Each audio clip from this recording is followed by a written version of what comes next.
But we begin here at 6 o'clock with a follow-up on a bill by Bakersfield Senator Shannon Grove to classify child sex trafficking as a serious felony in California. Since it was first introduced, SB 14 was killed only to be brought back to life. And today it finally went before the Assembly Appropriations Committee. Our Capitol correspondent Eitan Wallace tells us how the legislation fared, and he has reaction from Senator Grove. Well, long story short, the committee took up the bill, but it could still be a few weeks until members decide how to move forward.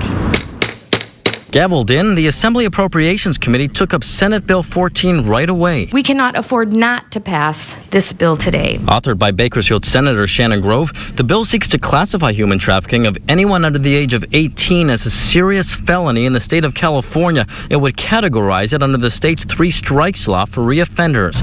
That could lead to increased jail time and penalties for convicted traffickers. Selling a child to be raped over and over again is a crime that's so grotesque, immoral, and barbaric, it should be prevented and stopped at any cost. But speaking of costs, because the bill is expected to cost the state more than $50,000 annually for the general fund, in part due to incarceration expenses, per protocol, the legislation was placed on what's known as the suspense file, giving members of the committee a few more weeks to review its fiscal impact and decide how to proceed. Victims and survivors, we want to put them first. Grove spoke to us after the hearing, saying she's disappointed members did not vote today, but we're just going to continue to fight on to support these victims and survivors. It all comes after Democrats on the Assembly Public Safety Committee earlier this summer did not vote in favor of the bill. After intense backlash, though, they re-voted and brought it back. Still, opponents have concerns it could lead to victims who may have been forced to cooperate with their traffickers